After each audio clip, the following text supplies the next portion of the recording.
Welcome everyone to our AVIXA Women's Council Forum here at ISE 2020. We are so glad to have you joining us. For those joining us on the live stream, welcome. I am Brittany DeCesare, and I am the manager of Professional Society Member Programs with AVIXA, which means I have the amazing privilege of overseeing our AVIXA Women's Council, which as of today is over 500 members strong. We also have 41 local groups around the globe that meet once a quarter to just gain a community, meet to discuss professional development, and it's just been a wonderful opportunity to oversee this council. Today, this forum is in partnership with Women in AV, so we want to thank you for your partnership for this event. I'd also like to recognize and thank our global sponsors of the AVIXA Women's Council, SURE and AVI-SPL. And I'd like to welcome to the stage Robin with SURE.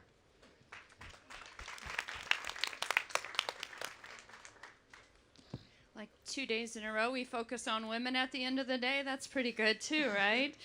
So it's my pleasure to welcome you guys to today's forum.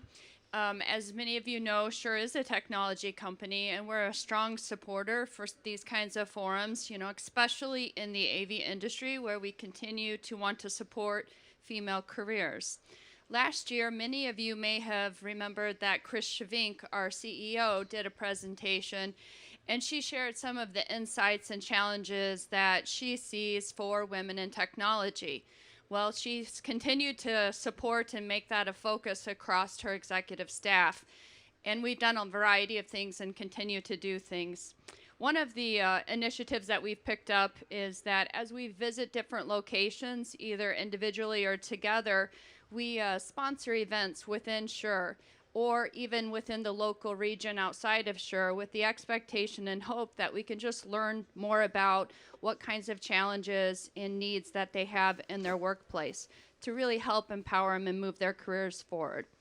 I think this forum also supports that same goal of sharing, supporting, and learning from each other. So if organizations like AVIXA, SURE, and many others here in the audience continue to create conversations for women, we will make a difference over time. So I'm looking forward to today's panel discussion, and we're proud to sponsor this event. So thank you.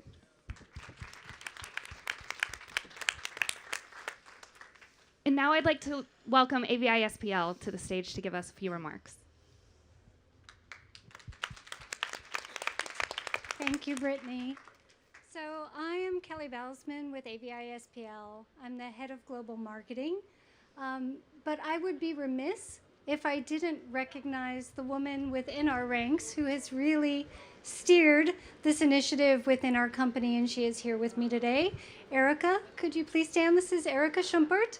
She has driven the membership in the AVIXA Women's Council. I'm honored to be here with her today, honored to be here with you. We have really been promoting it throughout our offices. You see a number of AVI-SPL meetups happening around the country. I have been in the industry for 22 years, and so I have really witnessed the evolution.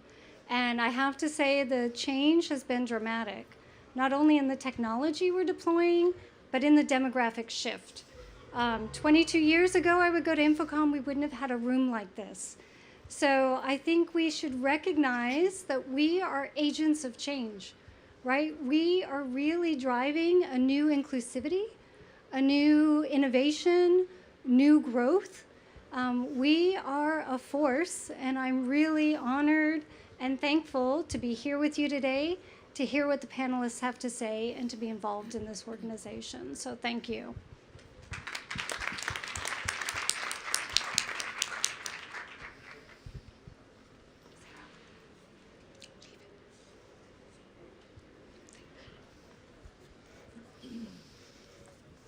Good afternoon, everyone. And I would like to echo my thanks very much for everybody here joining us at the Women's Council this afternoon in partnership with WAVE. Delighted to see that happen. I would also like to pass on my thanks to AVI-SPL and to SURE as global sponsors of the AVIXA Women's Council. The AVIXA Women's Council, as Brittany said, is our largest volunteer council with over 500 members. And that really shows the extent of the passion of our community. I was honoured to host the first Women of Infocom breakfast that it was then at ISE in 2015. And it was a smaller room. So to see in those years the people that we have with us today, it makes my heart sing. I thank you for your commitment. It's a busy show, so to join us this afternoon is incredibly important. I'm blessed that in my role I get to travel to all of our shows around the world, and particularly in Latin America and in Asia, I get to speak at every AVIXA Women's Breakfast. To see the commitment, the energy, the mentoring, the support groups that take place, to have met the first female CTS who works for Kramer in India. She is an incredible woman. And to have that passion and support for taking the classes, the education, the training, and doing it together means so much. The mission of the AVIXA Women's Council is to provide a global community of AVIXA members and other professionals committed to supporting and empowering women who work in technology and the AV industry. The importance of encouraging young people into our industry, and particularly women, cannot be understated. Robin touched on the diversity panel that we held yesterday. Every year, the AVIXA Foundation awards thousands of dollars to students and emerging professionals from secondary, undergraduate, and graduate programs who show a keen interest in pursuing careers in the audiovisual industry. We've also added a new scholarship this year that I'm very pleased about, which is for women, particularly to support gender equality and growth of women in the industry. This year, AVIXA are also launching a new student membership to support and encourage students on their journey into the careers in AV.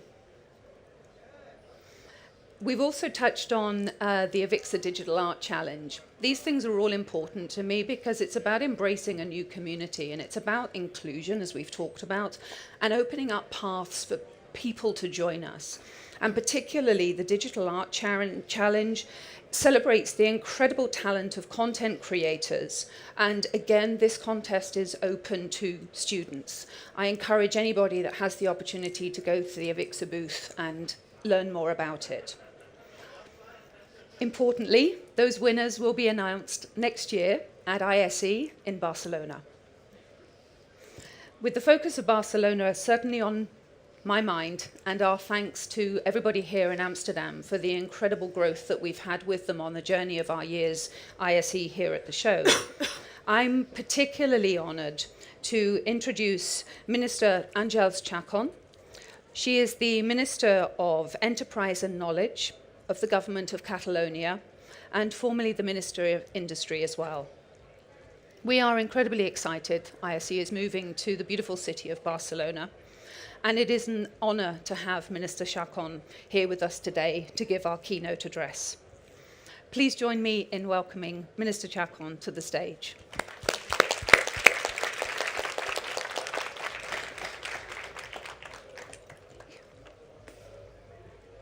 Thank you very much. So, it's working? Yeah. Thank you very much, Sarah. I am very glad of being here. I am very thankful to Mike Blackman and Dave Labuskis and Tabata O'Connor for being here this year, and especially thankful for joining you today. It is an honor be on this stage today, surrounded with by so many talented people, mainly women.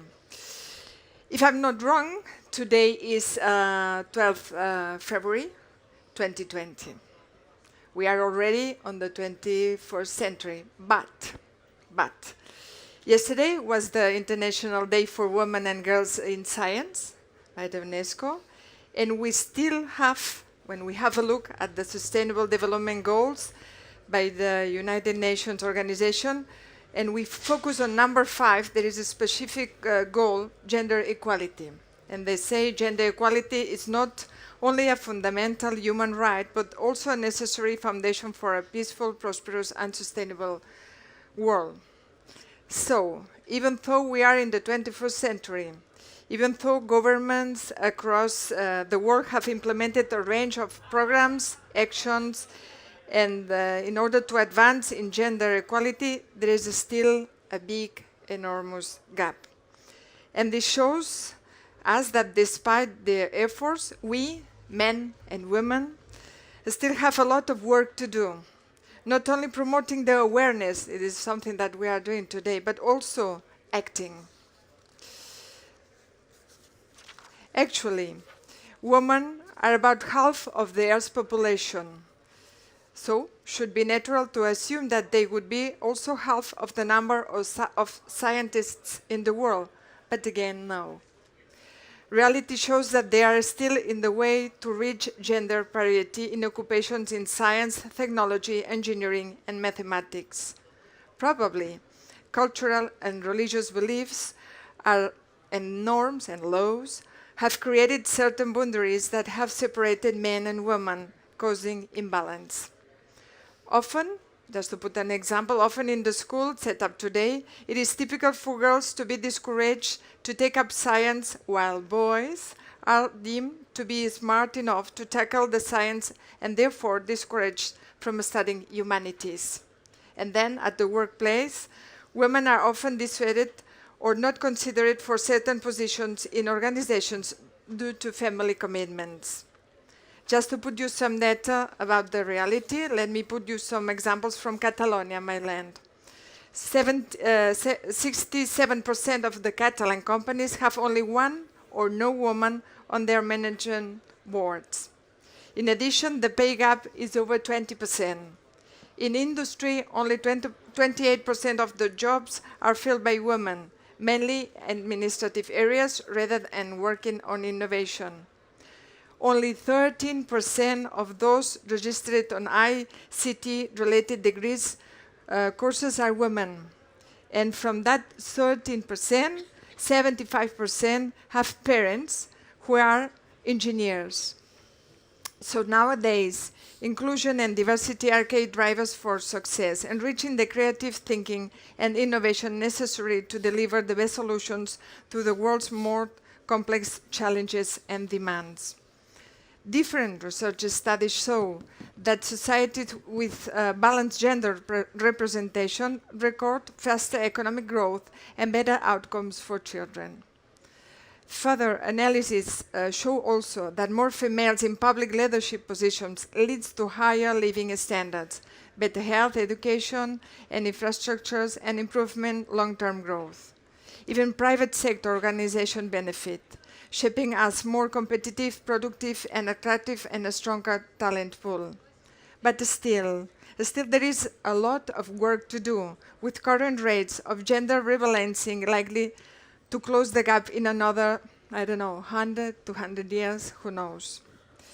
So it's necessary, absolutely necessary to change the picture. In order to do it, there are some suggestions. First of all, commitment, lead the change in the organizations. Also, policies and programs. Review policies for their likely impact on changing gender equality. Just to put an example, if recruiters simply reduce the qualifying standard of 10 years of experience to 5, immediately expanding the pool of eligible women, just with this simple thing. Also, employees' engagement, leadership, and communication. Promoting gender balance is everyone's business. It's about women standing tall and men accepting responsibility and standing beside women to help create a gender balanced world. A diverse world means catering to the expectations of many different groups, and to do this successfully, we need to employ different people, men and women. The job only gets taller when the new tools and technology accelerate the changes and expectations. Why does gender diversity in technology and other sectors lead to better performance? Researchers use the term general collective intelligence to refer to groups' ability to perform well across the wide variety of tasks, and the concept is similar to general intelligence metrics for individuals according to topics in cognitive science. Studies published in Science found that teams' collective intelligence increased with the number of women in the group. One explanation is that the presence of women enhance selective social sensibility, leading to higher collective intelligence. Adding more women in technology can directly influence achieving business goals. Female leaders can be more effective leaders, which has a direct impact on employee development and performance, as well as company profits. Among other industries, technology companies should take note and focus on hiring more women in leadership positions. How can business attract more women in technology roles and leadership positions? That's a challenging task, according to Gianna Scorsone, Chief Operations Officer at the staffing agency Mondo, but there are a few ways to enhance gender diversity in technology. For example, focus on unconscious biases. Hiring and managing practices can involve unfairness and biases that occur unconsciously. Left unchecked, they can create defensiveness for employees about the way things are. Companies should check job postings for gendering wording and anything else that might send the wrong message. Also include women in the hiring processes and expand work-life policies.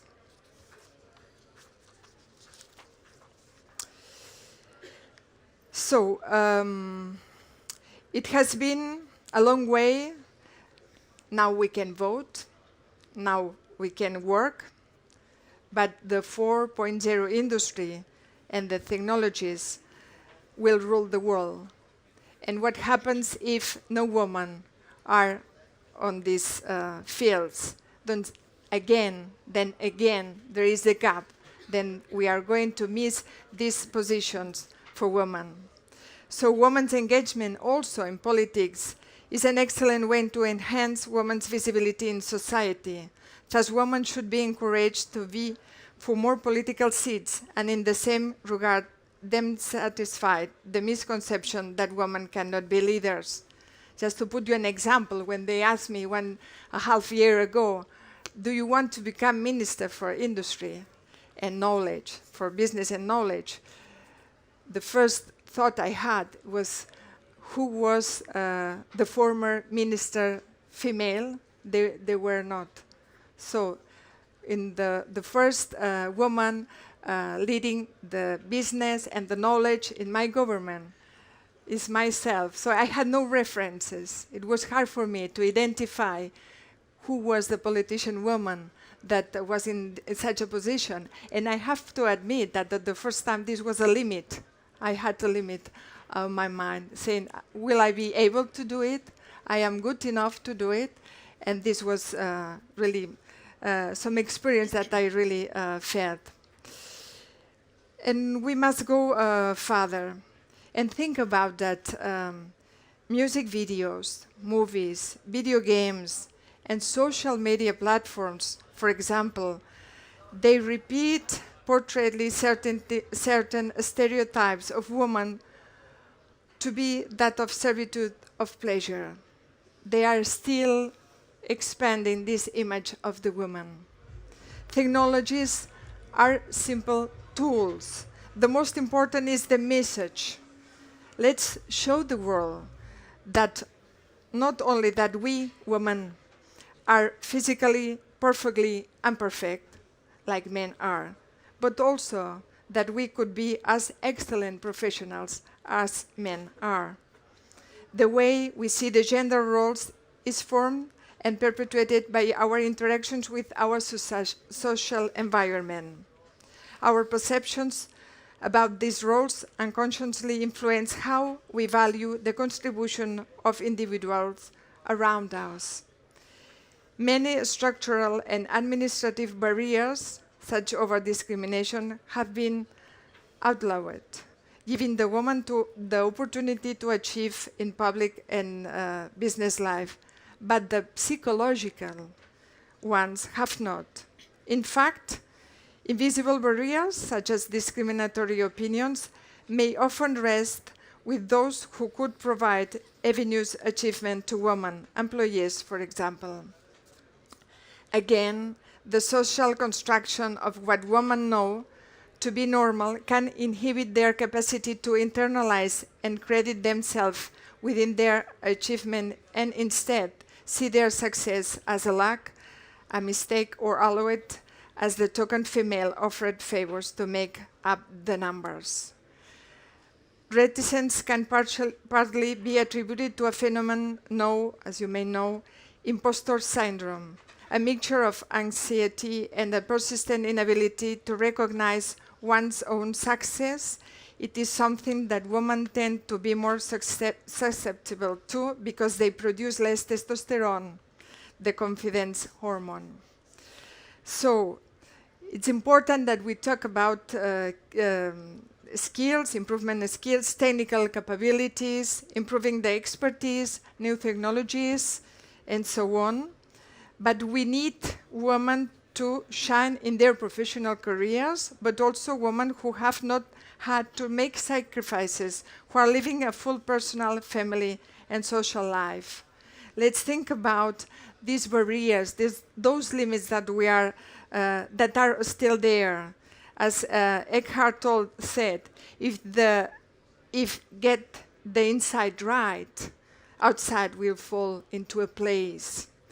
So we have to be conscious that at least 50% of the future is female. So let's go for it. Thank you very much.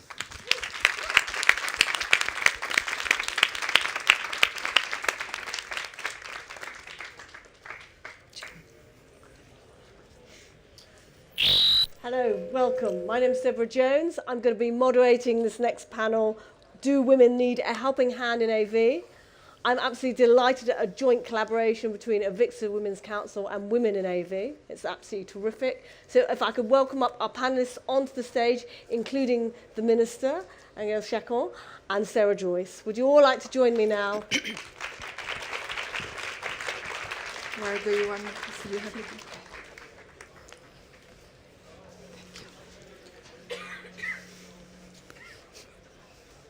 So I hope you're all enjoying ISE. I hope you're enjoying the weather, which we might surely hear on the roof. But what I'm going to do now is I'm going to ask our panelists to introduce themselves to you, and then I'm going to start the discussion going by asking the Minister the first question. So if you'd like to kick off here, Laurie. Sure. I'm Laurie Englert. I'm the Vice President of Customer Experience at Legrand AV. Caroline. Hi, I'm Caroline Carter, AV Project Manager for Imperial College London. Hello, I'm Nancy Knowlton. I'm the CEO and Head of Global Sales at Nareva. Okay, I'm nowadays Minister, but all of my, former, I was Export Director for Middle East and East countries in the sector industry. And last but not least. And Sarah Joyce, Chief Global Officer at AVIXA. So, Minister, I'm going to ask you, you are obviously the first Minister of Enterprise and Knowledge of the Government of Catalonia. Has anybody made life difficult for you? Have you encountered any difficulties because of that, because of being the first minister, the first women minister? Yes, sure. Yeah. Are there too many to count? Yeah, I mean, if you are Minister for Business, you deal with some big companies, and most of them ruled by men. And you have the perception first when they address to you as a minister. When you think about minister, it's not the same male and female. But yes, some of them, they have called me, because you girl, come on, and This is something that they have inside, you know. And you have to double prove that you are capable, that you can do it as good as a man. But yeah, you feel it. And this is something that I'm sure as a business woman you still feel. But especially power, the power has been held by men so many years. In some areas, you can find a minister woman in culture or maybe sport, but not business. Business, the main activity, and this you feel it, yeah. And you spoke a lot about unconscious bias. I'd like to bring one of the other panelists in. Has anybody else experienced that unconscious bias from either male or female? I mean, Laurie, what about your experience? Well, I think so. I think you experience unconscious bias or bias in sometimes meaningful and sometimes not so meaningful ways. It can literally be the way you were raised. I mean, there's great articles out there there's a great blog article I read, and it was about a man who grew up with elementary teachers, and they were all women. And then he went to high school, and there was half women, half men. And then he went to college, and most of the professors were men. So he grew up in this, and then it kind of tainted the way he was raised and what leadership was. So a lot of it, I think, unconscious, it happens. I think if you can embrace good leadership skills and really embedding it, I think you can kind of distill that down, if you will. And I think it starts in the very early stages. And I think that one way of managing it is to get into schools, to encourage equality of opportunity, to establish the career paths for AV, so that it's instilled in girls and boys at an early stage, both sexes, about where to go if you want a career in technology, if you want to follow the audiovisual path. I mean, Caroline, how did you start in the business? I actually fell into it, to be perfectly honest. I was IT manager for the business school at Imperial College, and they gave me a building and said, we can't teach in it, can you just go and sort it out? And then they said, oh, actually, you've done such a good job, do you want another 600? So off I went. So I literally fell into it. Did they offer you any more money? No. Still hasn't. And Nancy, what about you? How did you get into the business? Well, you know, I married a man who was in technology, and one of the things that we did very early on was decide that we wanted to do our own thing. So he was the technology side, and I was the business side of things. And I had a lot of education, 2 undergrad degrees in business, an MBA, and I was also a chartered accountant. So I thought that we were a nice partnership.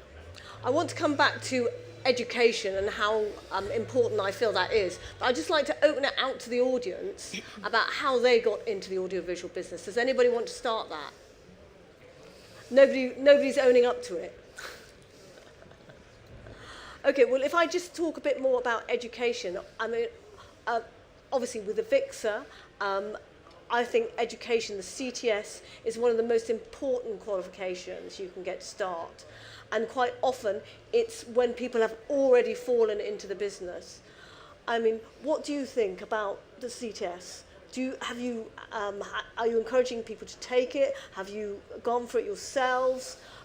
Do you think that the technology level is a better place to start? There are all sorts of different levels. How are you finding promoting a CTS? I mean, what about you, Nancy? Yeah, for our company, it's actually not that directly relevant. It's funny, we think about ourselves as being in the AV industry twice a year at ISE and Infocom. Otherwise, we actually think of ourselves as a technology company. So the key requirements really are programming skills and hardware development, electronics, and things of that nature. So it's perhaps not quite the same thing as a developer of increasingly cloud-based applications and also hardware products. Deborah, could I add that I think it was something that you raised which was so important in your speech about self-limiting beliefs. And I think one of the challenges we as women still do have is that we tend to doubt our ability in certain subjects if we're not experts. And the research is out there that, very often if you look at a job advert for a job, and you'll look at that and think, well, I've got that, and I've got that, and I've got that, but I don't have that, and that. And you could have 70+% of the requirements. But a woman is not likely to go for it at that level. Whereas, and I like the idea about it being testosterone that brings confidence in a man, the equivalent is that a man will do it and think, but I could learn that, that, and that. And that's the brain shift we do have to make. And I'm going to hark back just for a second to the very first presentation I did for the Women's Breakfast, which I turned into being about self-limiting beliefs, because I asked two very senior women in our industry, who will remain nameless, to speak. I thought their stories would be wonderful examples. Both of them said to me, I don't like public speaking.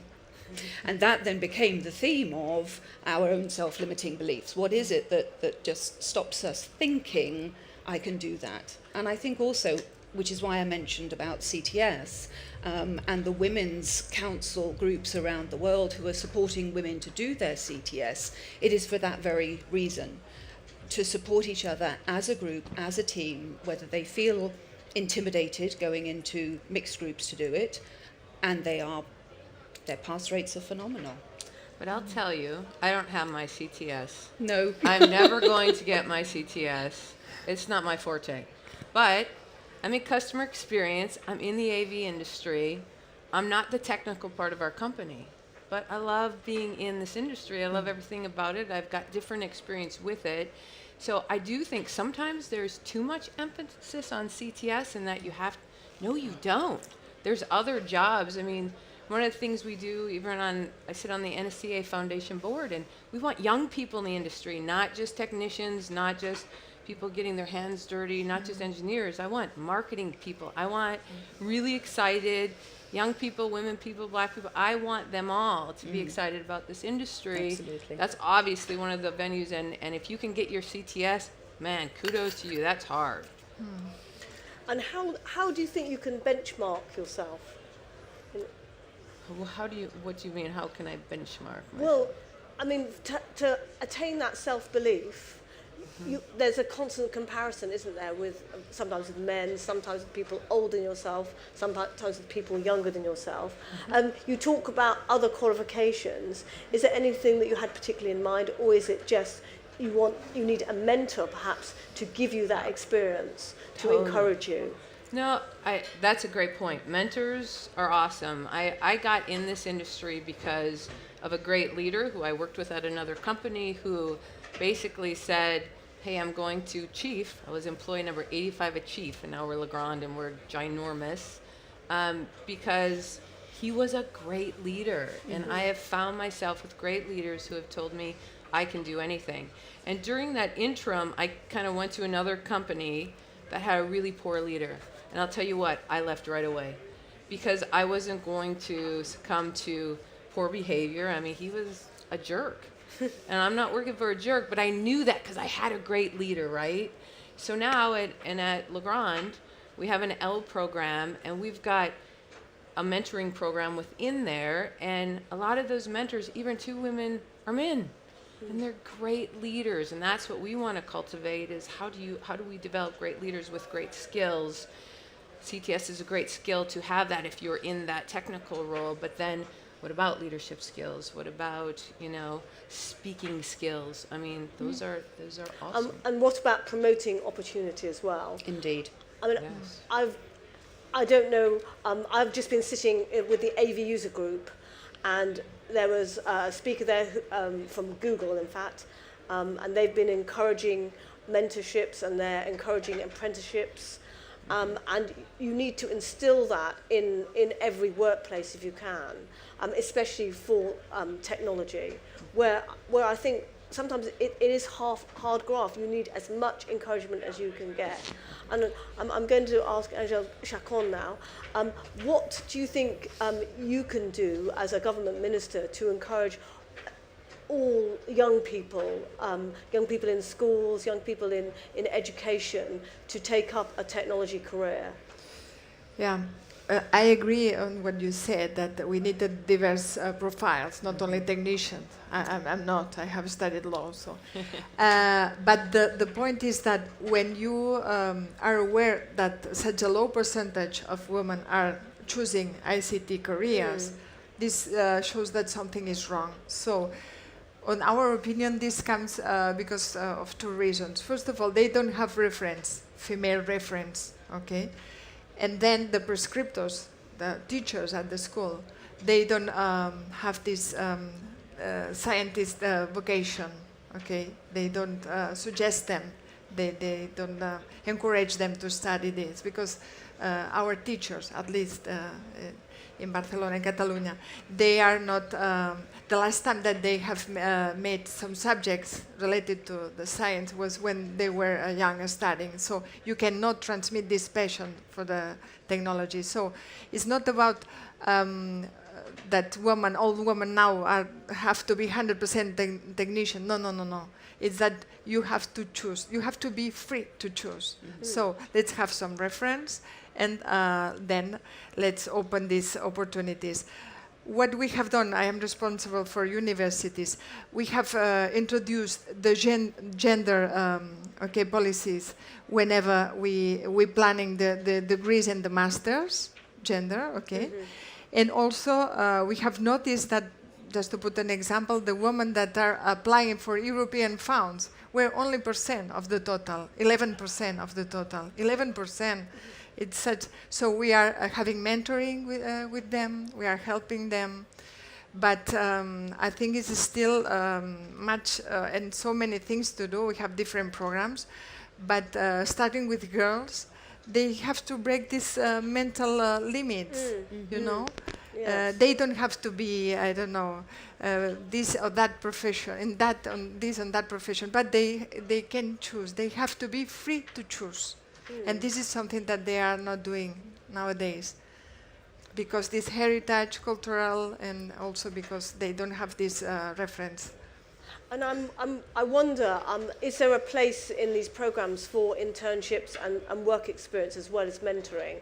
Because sometimes mentoring, it takes longer to establish a mentoring program within a company, but quite often people are quite open to starting with work experience and with internships, although, as I say, internships, you require resources as well, and that's sometimes difficult to fight for. I mean, does anybody in the audience know their own internships and mentoring schemes within their business at the moment? Because I mean, there are hundreds of technology businesses present at this show. Does anybody here have a program that they can talk about?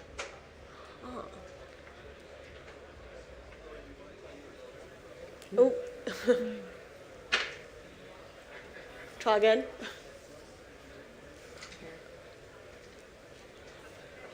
Perhaps a handheld. Just coming to you with a mic. Thank you. Can you hear me now? Yes. There we go. Hi, my name is Christopher Hope. I'm the Executive Director and founder of the Loop Lab. Our program is really geared towards providing, in practice, 9 months of workforce development training for women and people of color and people coming from underrepresented communities in Boston, Massachusetts. It's a free program. We're really dedicated in the practice of providing audio and video production and the hands-on training needed, but also talking about budgeting, getting into how to make a pitch, how to make a proposal, understanding what it's like to live as a contractor, so they learn about the taxation aspect of that. And then they go on to 3 to 4 month paid internships after the completion. And so this is really kind of a holistic approach to how workforce development is treated. And I think as we're talking about gaining more access for young women and women into the industry, we have to also think about some of those barriers that have historically prevented young women and adult women into getting into the industry. And I think that if we're only thinking at that at the age of 18 and 25, we've already missed the boat. We really have to think earlier. We have to really start talking about when they're going through K through 12, right, K through 8, when they're in secondary school and even before that. and as the AV industry being a huge opportunity for them.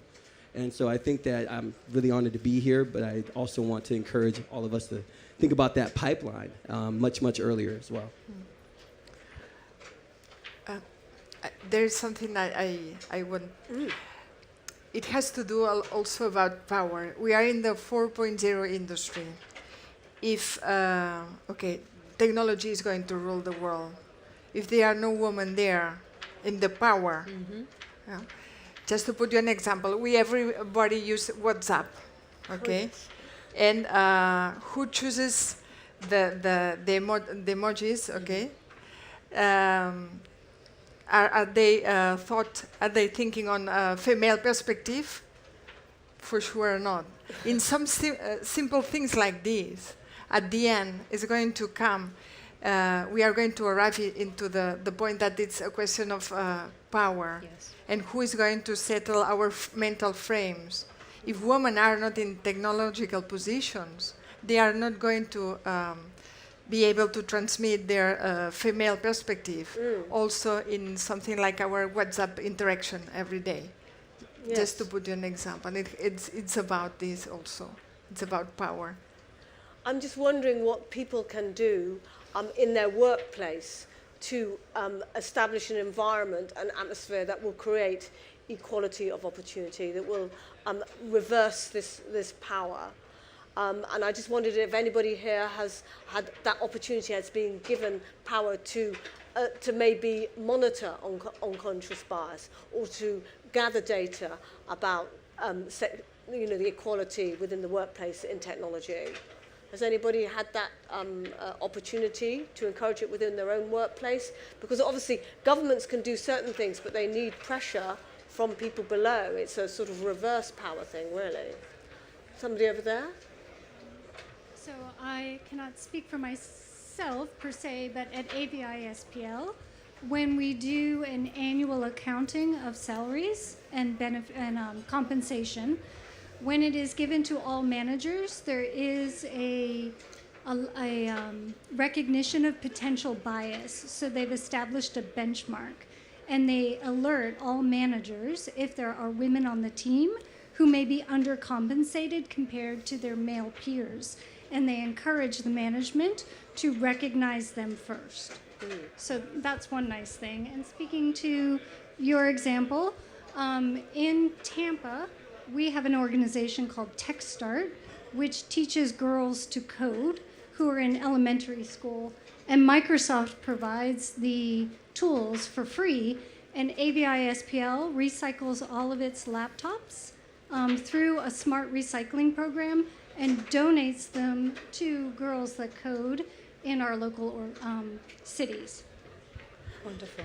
And if anybody's really interested in that program, can they come to you afterwards and get some information on that to see how to set that up? It's just in Tampa right now, but we donate all of our IT to the Boys and Girls Clubs, who then provide the location for the Girls That Code curriculum. I think it's a really good point, though, just to establish training in your organization, to step up and say, listen, we are going to set a benchmark. These things do require KPIs. I mean, it's great to have women's circles. It's great to get together and discuss these things, but you have to get to leadership. They have to believe. I mean, in full transparency at Legrand, we did a study, and they felt that our top leadership really supported diversity and promoting women, but it was the middle management that really needed training. So as a result of that, now this year we'll be going through extensive bias training with managers. So it takes not only leadership to believe, but then people like us to step up and go, I want to be part of that, and what can I do? So we have ambassadors at locations to keep it alive, because half of it is sometimes you put it in an HR manual and it's like, okay, gosh, we're diverse and we promote, and it's like, no, you have to keep it alive. I mean, we spent time beginning of this year just interviewing women one-on-one. What do you need? We put sticky notes in bathrooms that said, hey, what can we do better? Where don't you feel supportive? And gather that information and we use that as ways to develop our goals. So this year we have 3 really great goals. One is management training. One is making sure people are trained on bias, right? And the other one is just creating a supportive culture. You know, if you see something, say something. You can't just hide, right? So I think it is important. It's just that consistency, build KPIs, build momentum. You got to get it going. You got to get involved. We can't wait for it to happen. And that's such an important point because, first of all, we have to check our own unconscious bias because we all have it. Everybody has unconscious bias. And until we do that and recognize it in ourselves, we can't either be leaders and influencers or responsible for enforcing or putting policies in place. And it's a free website. It's not an AVIXA website, but it was yesterday at the Diversity Forum. June Sarpong was our keynote speaker, and June is a broadcaster and campaigner of 20 years standing, and she has written a number of books. She also has a website, which is diversify.org, where they've established a number of checklists. It's all anonymous and it's perfectly safe, and you can just take a couple of simple examples of recognizing what are our own isms, because we have them. And until we know that ourselves, we can't then influence or do anything as leaders. So we, higher education, I think, have a lot to learn, a lot. We're not good at this, full stop. There are lots of bullies there.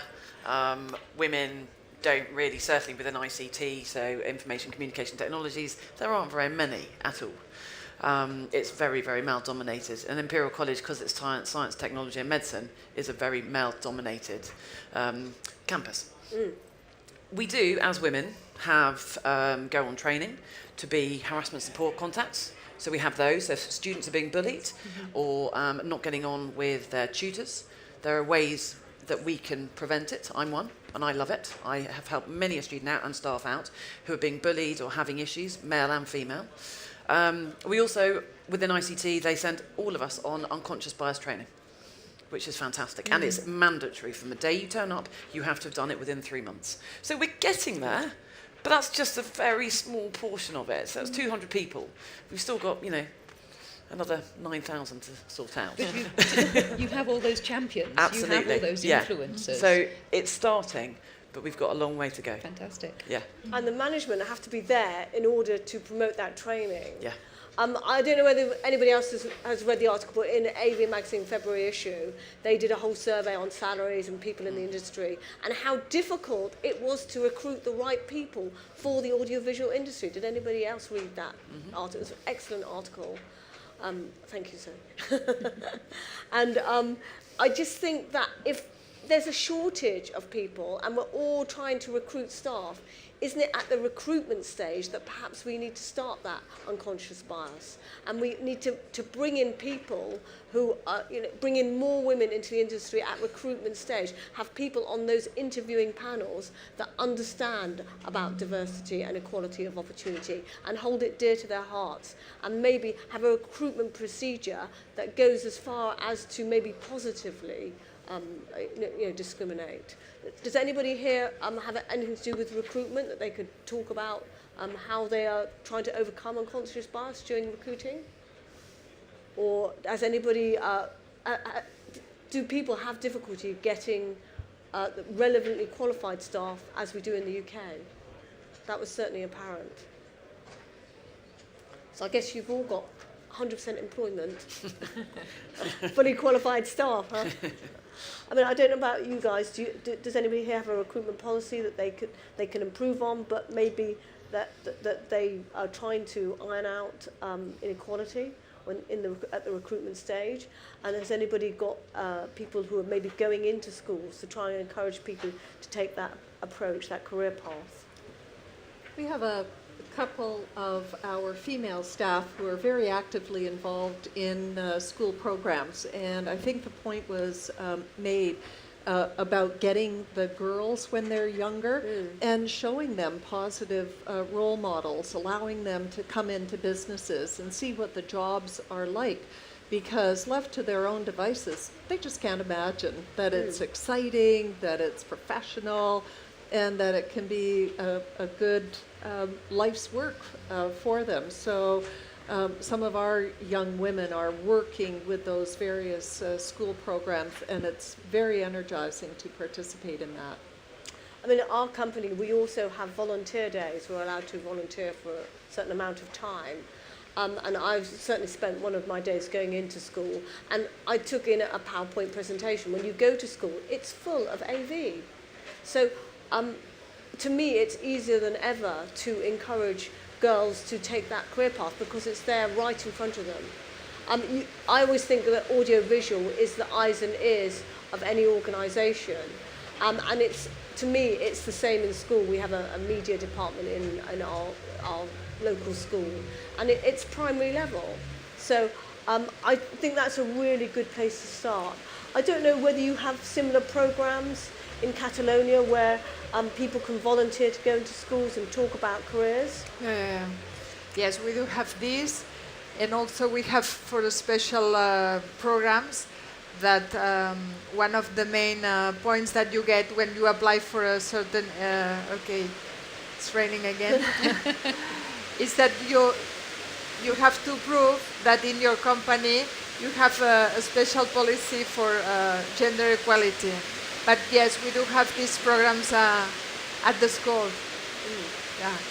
Yeah, we have it. And also, by us as a politicians, we have the list, and the 50% must be female, 50% male. So this was a percentage, which is boundary, but I think we still need these percentages. I don't like it. I would prefer the woman that has shown the right knowledge and experience has to hold this position, but we still have to be based on this 50% percentage. Yeah. And I'd like to ask the panel if they had any particular role model when they were making their career in the audiovisual industry. Is there anybody that you particularly looked up to, either male or female? And how important do you think role models are in this industry? Because I mean, I think they're obviously really important in any industry, but do you think we have a dearth of them? I mean, Caroline, did you have a role model, or did you just fall into it? I literally fell into it, so no, I didn't have a role model. But there are people who do come to me and actually go, what's it like working in the AV industry? We have, we do have days where the other people from college, so if there's support services and things like that, can come and follow us around for the day. So we can get them to do a kind of a snapshot of what you do. And AV is very interesting, and lots of people say they really like it because no day is the same. Every day is different. You're not stuck behind a desk. You know, we've got 9 campuses. I'm everywhere. You know, and it's great. So it is good. But I do get the comments of kind of, oh, you still work here? You know, things like that. So it is quite good. But no, we do mentor days where people can come and follow us around. And whether you want to go and be a programmer or something else, you can sit next to that person, learn a bit about what they do. We do secondments as well, which really does help.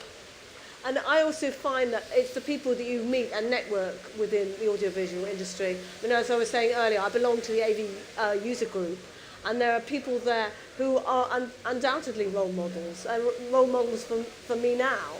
And I just think that it's all in the networking, and it's not just end users, it's not just people in ICT, associated industries. You can find role models within obviously your supplier base. There are absolutely, we're blessed to have fabulous integrators. They're all people to look up to, and they're just so knowledgeable they've already specialised. They're so knowledgeable in the areas that you want them to be. And I just wonder if anybody here has got a particularly good role model or a particularly good case where they saw somebody, or they asked somebody to help them with a particular project, and it turned out to be, one of the best things that they'd done because they had a really good role model. Anybody here want to volunteer anything like that? Any integrated? Look, this is a real sales opportunity, guys. Nothing comes to mind. I think the thing is, we've all been blessed with wonderful role models. We've also been blessed with people whose behaviours we would never emulate, and they help us as much. I think the other thing is to recognise, and you know, Deborah, you're a great role model. I've seen you in action. I know how you engage. I know what you do within the user group and the other community. We don't recognise ourselves that we are also role models to other people, and that's the beauty of this group and this community. It's about paying it forward. People have done great things for me that have given me an opportunity, and we pay it forward. That's what we do in life. How are we doing for time? We're done. We're done. Well, on that note, I give you the panel, and please put your hands together to thank them. Thank you very much. Everyone. Thank you, Minister. Thank you.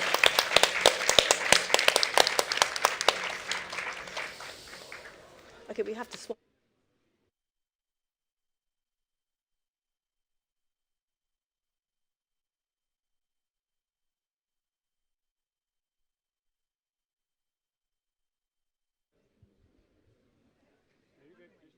Hear me? For those of you who don't know me, I'm Sadie Groom. I'm the Managing Director of Bubble Agency. I am also the founder of RISE, which is a group for women in broadcast. And I'm pleased to say that I'm on the new leadership team of WAVE. Caris Green was going to be doing this talk, but her company isn't coming to the show, so I've stepped in. So bear with me and my notes. So for those of you who don't know WAVE, it is a global organisation, and it was set up in 2011, when this is our main missions.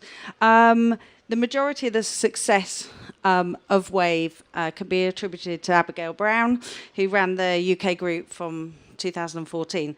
I'm going to talk a little bit about Abby later. For most of you know, she actually passed away in November.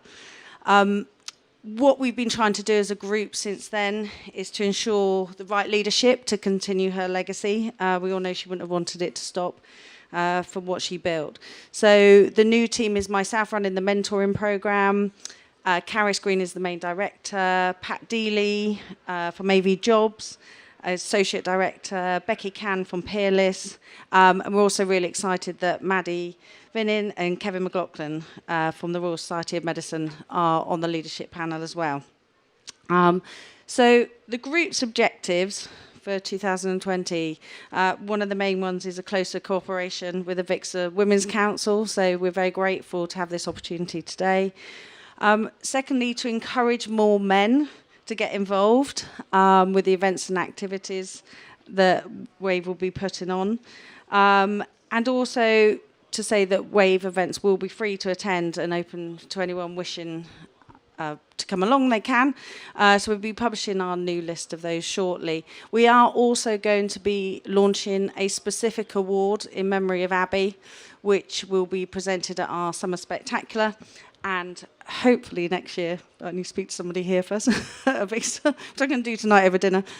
We want to organise awards for women in the industry, which will be presented next year. So for those of you who don't know, this is our friend Abby. Abby frequently uses the hashtag #LoveWhatYouDo. She is an amazing person. I came into the industry and she was one of the first person that I met, and she really sort of opened her arms up to me and the rest of our team. Abby was an avid networker and hardworking professional, and she was the perfect person to lead WAVE. And even in the last couple of years when she was very sick, she sort of carried on running her business and carried on working on WAVE. So there are many tributes to Abby, of which AV Magazine kindly put out one. But what I want, Abby wrote something last year, which was some sort of her tips, which was: don't give up on your dream or your ambition. Consider who you can approach for help. Don't underestimate the value of networking. Remember that there's good to be had in every day. And she was obviously writing this. And for me, despite what's happened, I feel privileged to be doing something I genuinely love, and she's living her best life. So that's a bit of a tribute to Abby. So moving on, I'm going to talk a bit more about the mentoring program for WAVE, which we're excited to be announcing again. Why do it? I think we've already talked about mentoring, so you've already sort of seen from the panel before why it's important. One of the main reasons we do mentoring programs is to stop women leaving the sector, or actually to encourage them just to come into the sector. For RISE, we're now on our 3rd year of doing this, and this will be the 2nd year for the WAVE program. But, you know, there's many benefits to mentoring, and especially reverse mentoring. I've been lucky enough to be mentoring Barbara from ISE this year. So, and I've learnt loads from her as well. Hopefully she's learnt a bit from me. So, but it is, you know, really important, and it's given people a lot of confidence in their career. So this is about RISE, but I just thought it was interesting to put up some numbers about how important it is. So we've had 37 women on the programme for RISE in 2 years. We've had 8 promotions, 4 job changes, 50 articles in the trade press. We've had 15 speaking opportunities, 1 wedding and 1 baby shower. So what's been like the most important thing is actually the group. And I know some of my team have been on the programmes, and I did it about 6 years ago for Women in Film and TV, and it's absolutely amazing. So, you know, I think what I'm trying to say is we want you to get involved. So we will be launching the programme at the end of February.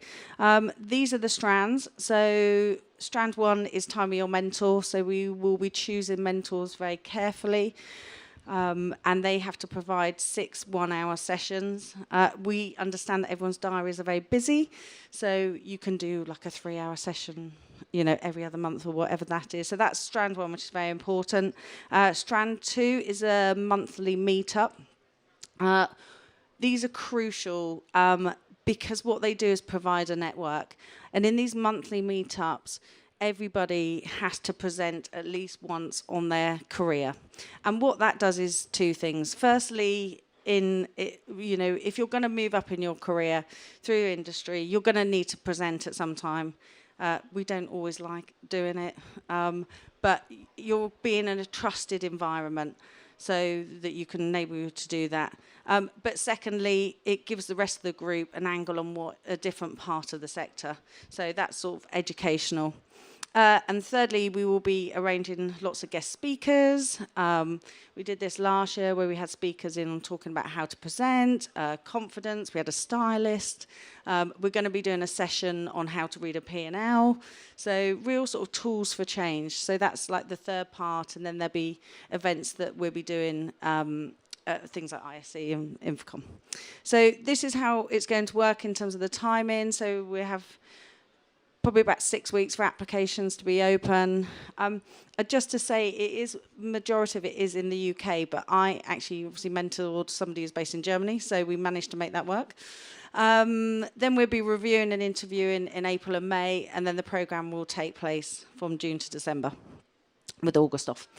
These are some quotes from people about what mentoring means to them. You can all read, so I won't bother reading that out. And lastly, what do we need from you? So we need money, I'll be honest. We have a fantastic programme director who's a lady called Carrie Wotton, who runs all the RISE programmes for me. And as much as she would love to do it for free, I don't think her mortgage provider will let her do that. So we do need some sponsorship. We had some great sponsors last year. And we're very lucky to have AV User Group helping us to get sponsors this year. We need meeting rooms. We have lots of meetings. So we do need some meeting rooms and space. So if anyone can provide that, that would be great. One of the things we are going to do this year for the scheme is have meetups, not just in London. So the AV community is very spread around the UK. So we are going to be doing events up north and one down probably in Bristol or somewhere like that. So anyone who's got any meeting rooms, fantastic. We need mentees. please apply firstly, or encourage people that you know to apply. We do say it's sort of mid-range sort of career, but the age range on the RISE scheme for last year went from 25 to 60. So anyone can apply. And if you don't get through to the scheme, we don't leave people hanging, so we will recommend either another scheme or buddy you up with somebody else. We need mentors. There's a few mentors here in the room from last year, but we need more. And we need people to share the news about the mentoring program. That's about it. So that's it from me. They're my details. If anyone needs them, to get in touch, but we will be launching the program at the end of February. So thank you very much. Wonderful. Hello, and thank you, Sadie. As we've mentioned several times, the AVIXA Women's Council is very pleased that we are doing this event at ISE in partnership with WAVE. So I get to be the moderator for this next session. I'm looking forward to bringing to the stage a STEAM panel. So if you guys can start making your way up here as I announce your names. We have Dan Lee, the Managing Director at Hugh-Shot International. We have Emma Biggs, a mentee in the WAVE program, which I'm very excited to get her perspective as a mentee. And Emma also runs her own consultancy. We have Joseph Valerio. He is the program director for the AVIXA Foundation. And we have Alicia Henley, multimedia journalist and content creator, as well as an associate sales engineer at Access Networks. So let's give a quick round of applause for our wonderful panel that I am looking forward to diving a little bit deeper into why should we mentor? What is the benefits of mentoring, and what are some myth-busting opportunities around that? But first, I'm going to just let each of our wonderful panelists introduce themselves to you, as well as give a little highlight about why they care about mentoring. Starting with me? Starting with you. You're to my left. I'm Alicia Henley. I care about mentoring because there wasn't necessarily a program for me growing up. I kind of attached myself to the right people that I wanted to be with, that were on a similar career path that I was interested in, and found ways to learn from them and grow my career. So that's why I'm very interested in mentoring and mentees and programs that AVIXA have and others like WAVE as well. Wonderful. For me, I get to work with all the great people in this industry every day, and I see time and again that those who mentor drive retention. And so it's important, I think, both for AVIXA and its foundation to be a part of that story. Wonderful, thank you. Hi, Emma. When I started out my career, I started in live sound, which was very difficult. Sorry. Perfect timing. Good timing. Yeah, when I started out, I wanted to be a sound engineer, and to get into pro audio as a woman was very difficult. And I was a terrible sound engineer, by the way, but I was quite good at sales. But I was given a lot of help by people. And because of that, you naturally want to do the same for other people that are looking for an opportunity and a career. So I learned how to run a soundboard by watching people and making a lot of mistakes. So I'm nowhere near a pro, I'm a novice, but the ability to learn from other people and try something different. And feel supported. And feel supported while you're doing it, absolutely. Dan. So my name's Daniel Lee. I run a company called Hugh-Shot International. We're technology consultants. My journey to being a consultant has come through a number of different companies, and I've worked for different people. I've been through almost every role in the AV industry that exists. And I am where I am today because of the help of a few key people. And so when I saw the scheme, it seemed like the right thing to do for me to attempt to give something to someone else in a similar way. Yeah, I know that throughout my career, and even as I was in college, getting ready to come into a career, not knowing I would stumble and find my way into AV, there were some key people throughout that journey that really stood out and challenged me to think about things differently, challenged me to look at different avenues and different opportunities, and then supported me to do it. And people like that, and mentorship programs like the AVIXA mentorship program and the WAVE Rise mentor program, allows even more opportunities for our industry professionals to do that and have those opportunities. So I guess we've already kind of started laying the groundwork about why mentoring is important to all of us, but why should people bother? Why should someone say, you know what, I feel like I have something to contribute, or I feel like I have a question I need help with. Why should I bother? Or what about some of those fears that people might have of asking someone to be a mentor? So you look like you were ready to go. I mean, because it's a huge ask. I've probably reached out to a couple of people and like, hey, would you be my mentor? And then it doesn't necessarily work out. Mm-hmm. Like, this is something that you should probably come more organically if you're not in a program like AVIXA or WAVE, right? You find those people who you kind of can work with. They're teaching you something.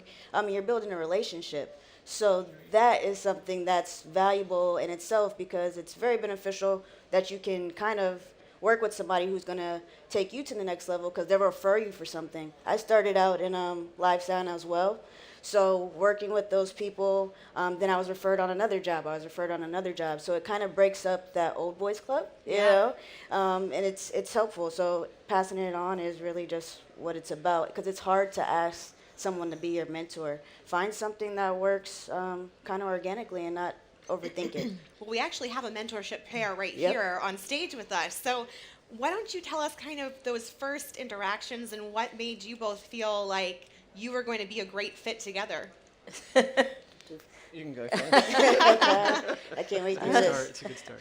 Well, I signed up to be a mentee because I was in the early stage of starting my own business, and I'm 20 years into my career, but it was still a new thing to set up my own consultancy, and it was like, this is an amazing opportunity to get some help from somebody with more experience about this sort of thing. So when they said Dan would be my mentor, I was very excited, because I know Dan by reputation, and it was just exactly what I was looking for from the scheme. So I felt really lucky, to be honest. So, and yeah, it felt pretty easy. I mean, yeah, it was good. I think it helped that we were in the same part of the industry. Right. So I obviously found it much more easy to answer Emma's questions about starting a consultancy, because I've been involved in that process myself, than I would have someone who was looking to get into live sound, something that I've never done before. Some of the principles are the same, I'm sure,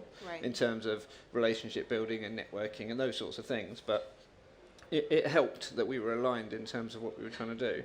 It was really interesting for me because there were a couple of things. One was that it gave me access to someone who gave me a completely different perspective on what I do, and the way I would approach things. So in our discussions, it was really interesting for me to get a different kind of take. And also, it reminded me, selfishly I guess, but it was good for me, it reminded me of actually what I've achieved and how far I've come. So some of the conversations I was having and some of the things I was trying to reassure Emma that she didn't need to worry about, I would then go away and think, I was absolutely terrified about those things X number of years ago. Right. So actually it was a really nice process for me to reflect on the fact that although I still have lots of challenges in business, they're different challenges, and those ones that seemed completely insurmountable actually weren't too terrible, in the end, and I was able to overcome them. It sounds like there was almost some reverse mentoring happening along the way as well, where you were, in that traditional sense, the mentor and she was the mentee. It seems like there was opportunities for you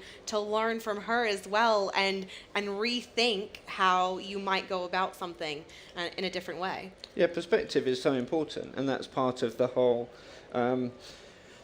the encouraging diversity and all those things in the industry, I think for me is all about perspective, and you put a group of people in a room to talk about an issue, and the outcome is generally better. The conversation is certainly more interesting than if you put a load of people around the table who are all the same.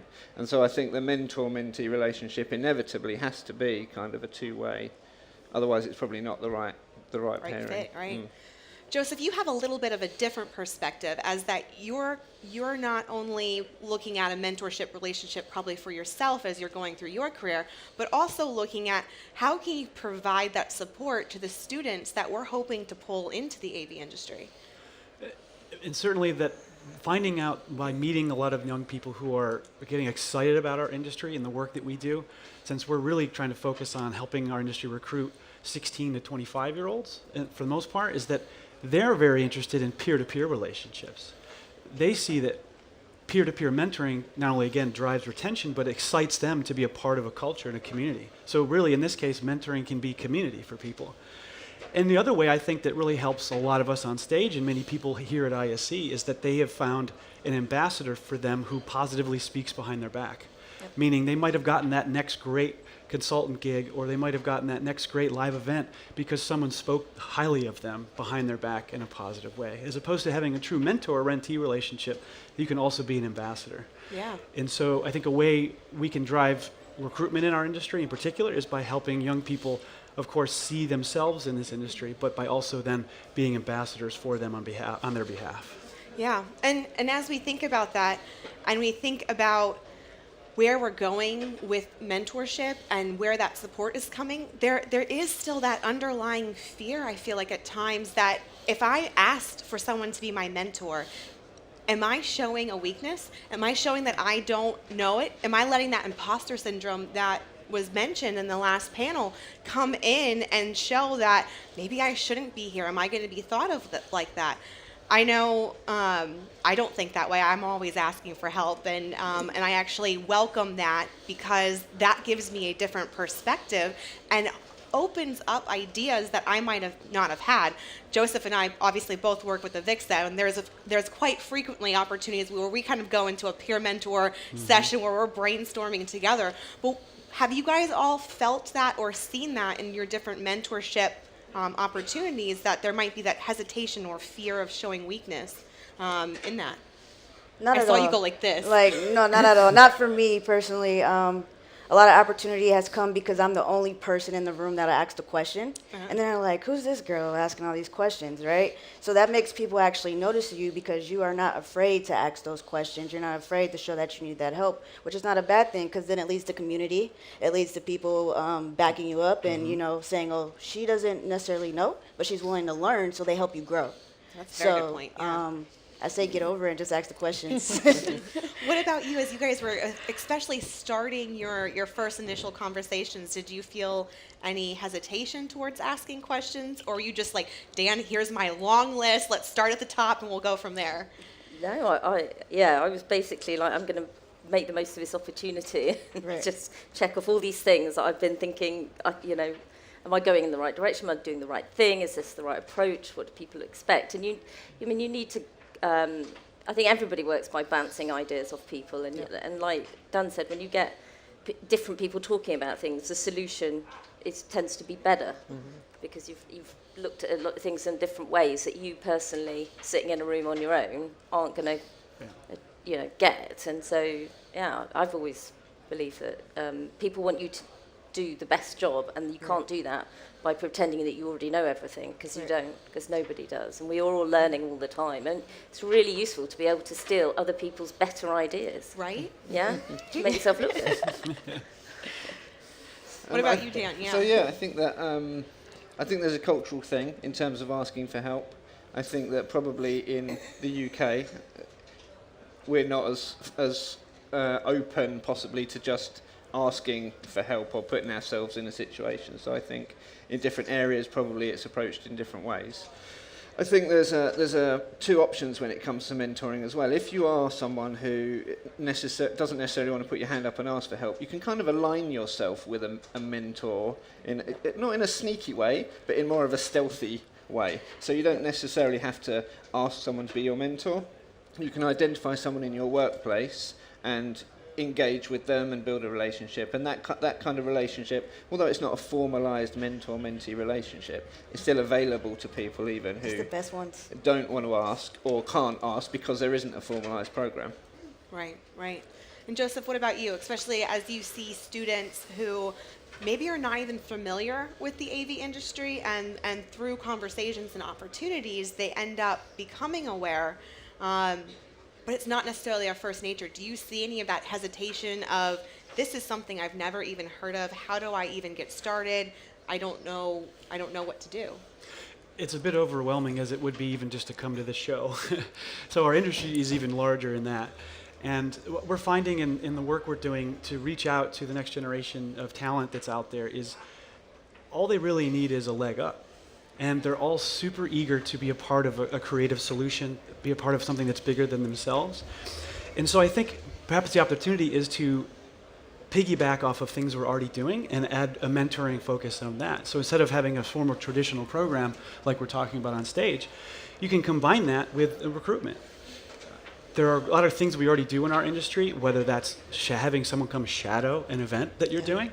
That's mentoring right there, by having them feel inclusive into that event and something that would excite them and relates to their passions. And so certainly the AVIXA's Foundation is really, our mission is to help do that on behalf of the industry, so you can look to us for resources like our new Women's Scholarship and our Diversity Scholarship to help elevate women that way. But again, I think it's a great opportunity for members and for AV professionals to not do a lot of work, but simply find someone and really bring them under their wing. And really what comes out of that is, as I often believe, is you get where you want to go by helping others get where they want to go. Indeed. Yeah, I completely agree with that. And as we're looking and trying to find some actionable things that people can take from our time here on the panel, if someone is in the audience and really wants to look at how they can bring mentorship within their organization. You know, both WAVE and AVIXA have mentorship programs that are outside of the organization and that provide some more confidential and trust-built mentorship programs. But what if they're looking at something in their organization? You kind of mentioned, Joseph, a little bit about when people are new and coming into the industry, they do shadow days and have that. But as new people are coming into your organizations, it seems like that might be an opportunity as well to provide some mentorship.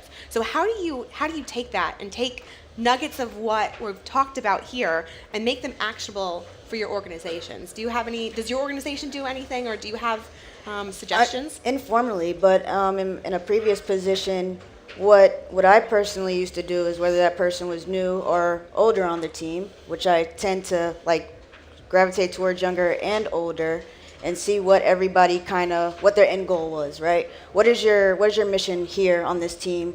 What do you want to accomplish? Where do you want to go outside of this building? What are your goals? What's your career path? And just get to build that relationship, and then ultimately you help that person get to where they're trying to go. And a lot of people did that vice versa for me on the team as well. So I like relationship building. Relationship overall. building, but it's even more than that. It's, you know, taking that opportunity to not only learn from someone else and some of their experiences they might be bringing to the organization, but also giving them an opportunity to learn about the organization they've just come into and feel part of that community. Right, because their background might be in something else, and then you say, hey, we might need help in this sector of our team. Would you be interested? And you never knew that they were interested in learning video, right? I started in live sound, and then when I started connecting with more people on my team, it became a full thing: audio, visual, you know, digital signage. It just grew and grew. So I think as you connect with people, it could take you through different avenues, and everybody learns from each other. Yeah. Dan, do either one of you have either a mentorship program currently or an informal way that you help bring people in to your organization? I mean, over the years, I've worked with a few work placement people that we've had. I mean, currently it's just me in my company, so not at the minute. But we've recruited quite young people in roles, and I think especially when somebody's starting out in their career, they really benefit from having somebody that can talk to them about the options, the opportunities, give them some ideas of what they could be looking to achieve from where they're starting, and how that journey can be different, but still end up in the same place.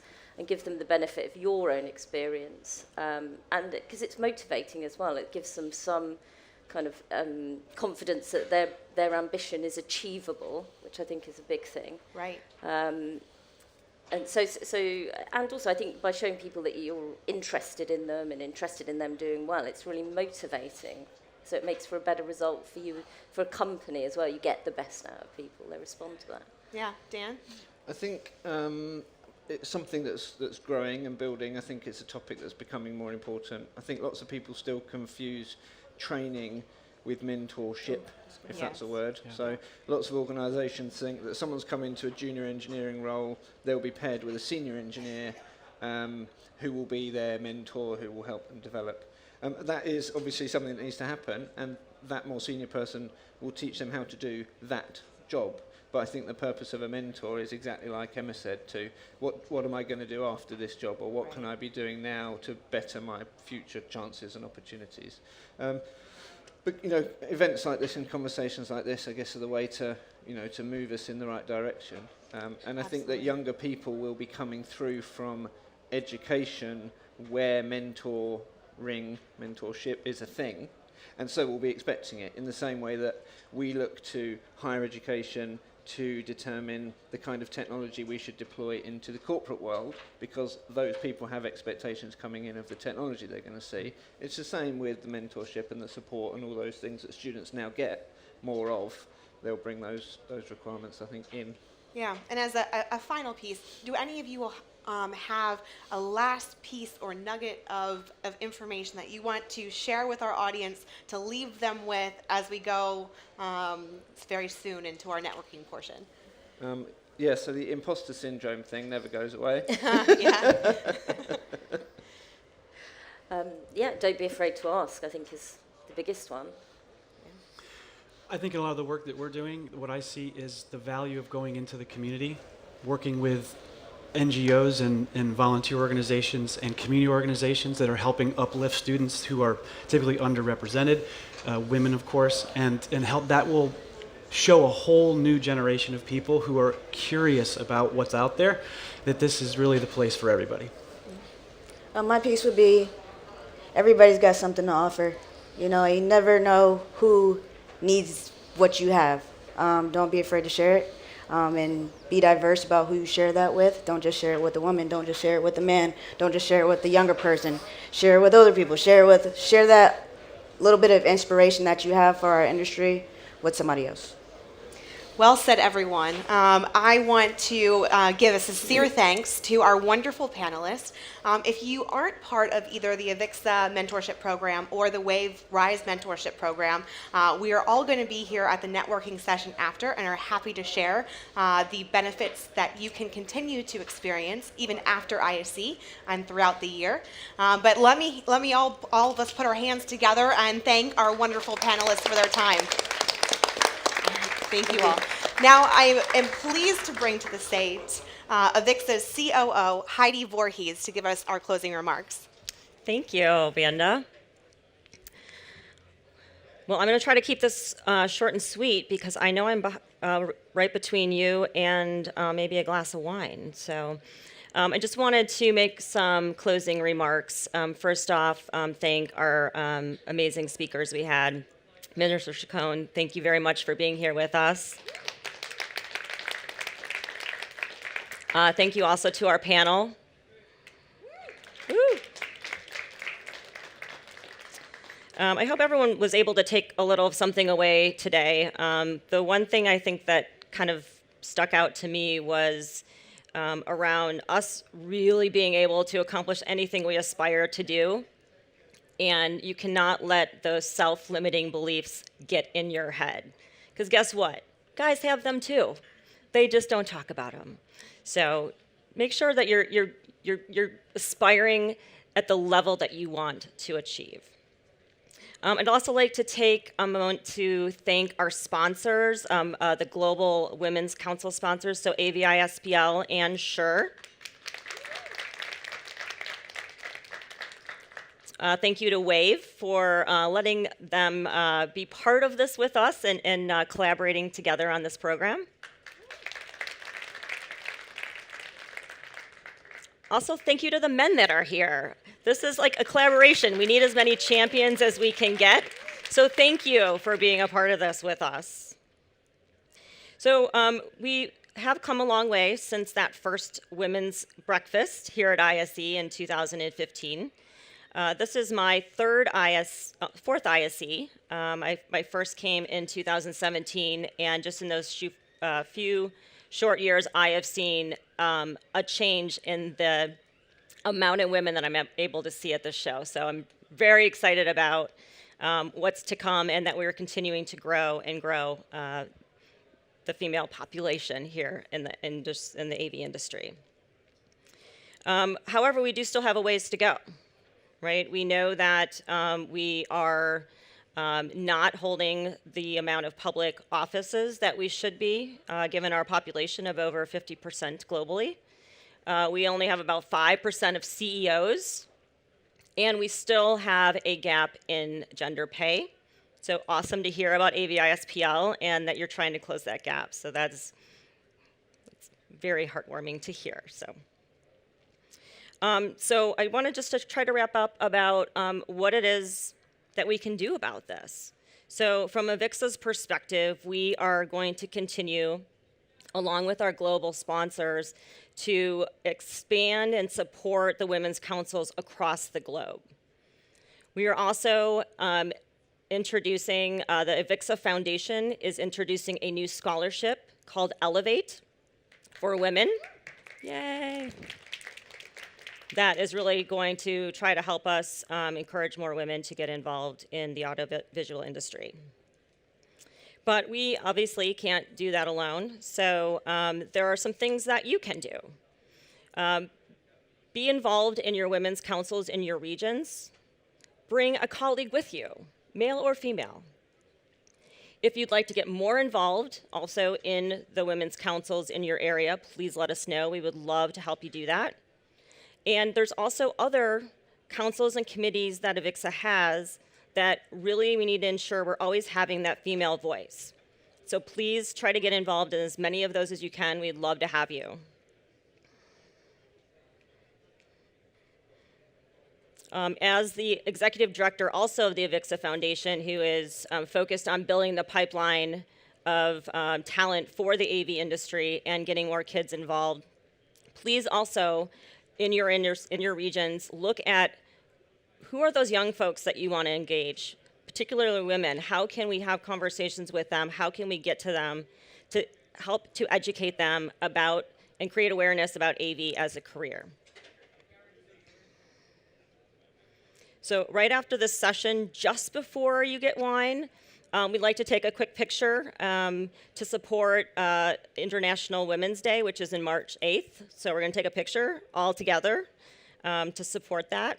And again, on March 8th, continue to share that message so that we can continue to raise awareness of gender equality. So a couple of things that have helped me in my career get to the C-suite. I'm one of 2 women in the C-suite at AVIXA, along with my good friend Sarah Joyce. So AVIXA is walking the walk.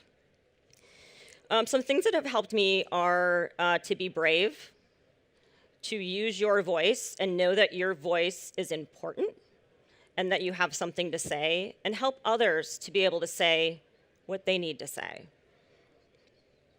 Be authentic and be yourself. Don't try to be who everyone else wants you to be. You have something to give and something that is worthy of sharing.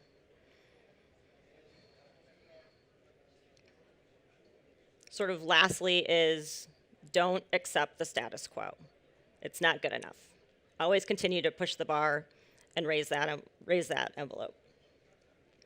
So I have a quote for you. So you can tell who those strong women are. They are the ones that are building us up and not tearing us down. So with that, I would like to quote Minister Chacón and say, let's go for it.